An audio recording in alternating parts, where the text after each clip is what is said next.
Trump साहब ने 25% tariff तो इंडिया पर पहले ही लगा दिया और साथ में उन्होंने एक वादा भी किया था कि पेनल्टी भी कुछ ना कुछ वो लगाएंगे और उन्होंने आशा के अनुरूप वो पेनल्टी 25% एक्स्ट्रा और लगा दी। यानी कि अब टोटल इंडिया के ऊपर जो यूएस ने टैरिफ लगाया है वो तकरीबन हो गया है 50%। यानी कि जो भी सामान भारत से एक्सपोर्ट होगा अमेरिका में उस पर 50% टैरिफ देना होगा। और उन सब के पीछे डोनाल्ड ट्रंप के द्वारा जो कारण बताया जा रहा है वो ये है कि भारत के द्वारा बड़ी भारी मात्रा में रशिया से ऑयल खरीदना एकमात्र एक ऐसा कारण के रूप में उभर कर आ रहा है, जिसके बारे में डोनाल्ड ट्रंप का यह कहना है कि इससे प्राप्त जो पैसा है रशिया उसका प्रयोग यूक्रेन में जनता को मारने के लिए यूज कर रहा है। तो कहीं ना कहीं यूक्रेन में जो किलिंग्स हो रही हैं उसके पीछे चाइना और इंडिया जैसे कंट्रीज के द्वारा रशिया से इंपोर्ट किए जा रहे ऑयल के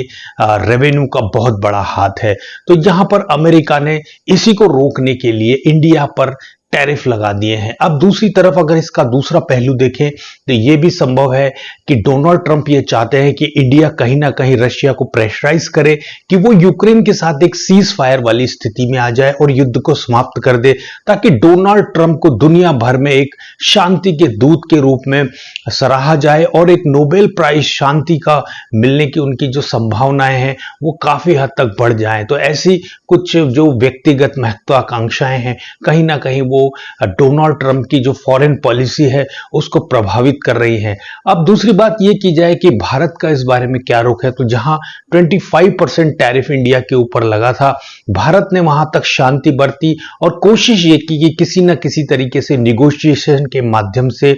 कुछ एक डील कर ली जाए यूनाइटेड स्टेट ऑफ अमेरिका के साथ, ताकि भारत का जो एक्सपोर्ट है वो सुरक्षित रह सके और भारत में जो विदेशी मुद्रा का भंडार है वो सुरक्षित रह सके। लेकिन जब 25% पेनल्टी और भारत के ऊपर लाद दी गई तो निश्चित रूप से भारत के एक्सटर्नल फॉरेन मिनिस्ट्री के द्वारा एक स्टेटमेंट जारी किया गया, या यूं कह सकते हैं कि पहली बार इंडिया ने एक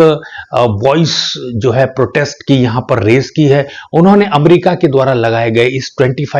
पेनल्टी को अनजस्टिफाइड, अनफेयर और अनरीजनेबल बताया है और उन्होंने एक धमाकेदार और चौंकाने वाला दावा भी इसमें किया है। उन्होंने यह कहा है कि अमेरिका खुद भी जो रेडियो एक्टिव पदार्थ हैं जैसे कि यूरेनियम है, फर्टिलाइजर्स है, केमिकल्स हैं, वो रशिया से मंगा रहा है। तो इस बात को सुनकर डोनाल्ड ट्रंप हतप्रभ रह गए, क्योंकि एक प्रेस कॉन्फ्रेंस के दौरान उनसे एक सवाल ये पूछ लिया गया कि भारत का ये दावा है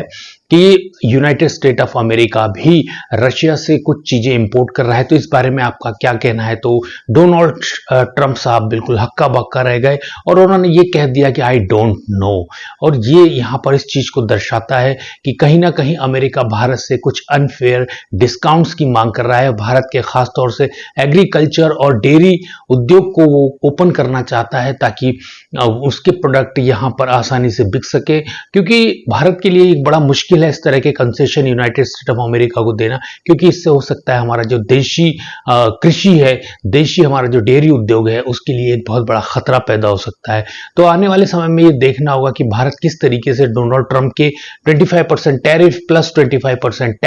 पेनल्टीज का सामना किस तरीके से कर पाएगा और रशिया के साथ वो किस तरीके से डील कर पाएगा। क्या भारत रशिया की तरफ झुका रहेगा या फिर अमेरिका के साथ में डील करने की कुछ ना कुछ कोशिश जारी रहेगी। इस बात को देखने वाली चीज होगी। आने वाला समय इस चीज को बताएगा कि आखिर भारत की फॉरेन पॉलिसी किस करवट बैठती है।